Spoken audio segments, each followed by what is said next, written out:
د پاکستان د پارلمان غړي ویلي چې پاکستان امریکا ته په بلوچستان کې 2 هوایي اډې ورکړې دي. سلام ستړي مشئ پام وکړئ د یاران ټي وي یوټیوب چینل څخه تازه او مهم خبر ته. د پاکستان د پارلمان غړي ویلي چې پاکستان امریکا ته په بلوچستان کې 2 هوایي اډې ورکړې دي. د پاکستان د ملي اسمبلی غړي شیر افضل مرمت وایي چې دغه هیواد امریکا ته د افغانستان او ایران پولې ته څیرمه په بلوچستان کې 2 هوایي اډې ورکړې دي. د تحریک انصاف ګوند دغه غړي د لیندۍ په 29مه د شهباز شریف پر بهرنۍ تګلارې نیوکې وکړې. ښاغلي شیر افضل مروت په اسلام آباد کې په یو خبري کانفرنس کې خبریالانو ته وویل تر هغه ځایه چې موږ پوهیږو پاکستان د افغانستان او ایران پولې ته څیرمه په بلوچستان کې خپلې 2 هوایي اډې امریکایانو ته ورکړې دي.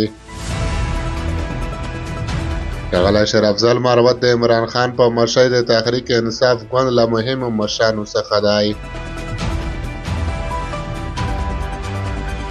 د سهشنبې په ورځ په ورته وخت کې د سعودي عربستان د بهرنیو چارو وزیر فیصل بن فرحان اسلام آباد ته سفر وکړ او ویل چې سعودي عربستان د امریکا استازیتوب کوي او د پاکستان له صدر اعظم د عمران خان په لرې کولو کې له امریکا سره همکاري وکړه. د نوموړي له څرګندونو وروسته تحریک انصاف اعلان وکړ چې دا خبره د دې ګوند دریځه نه دی او د هغه شخصي نظر دی، خو په دې وروستیو کالونو کې امریکا ته د هوایي اډې سپارل په پاکستان کې یوه جنجالي موضوع ده.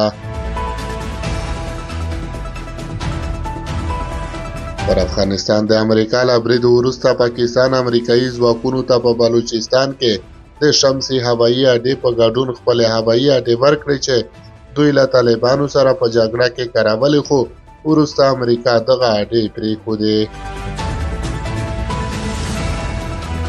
د افغانستان نه د امریکایي ځواکونو د وتلو د وخت په نږدې کېدو سره د امریکا لخوا د پاکستان له هوایي اډې د کار اخیستو مسله یو ځل بیا ګرمه شوې ده. هغه مهال د عمران خان حکومت امریکا ته د اډې له سپارلو ډډه وکړه. کارپوهان په دې باور دي چې دا مسله د عمران خان او امریکا ترمنځ د ترینګلتیا یو لامل ګرځېدلی دی. له واکه د عمران خان له لرې کېدو وروسته د دغه ګوند پلویانو یو ځل بیا د شهباز شریف حکومت له امریکا سره په جوړجاړي تورن کړی دی.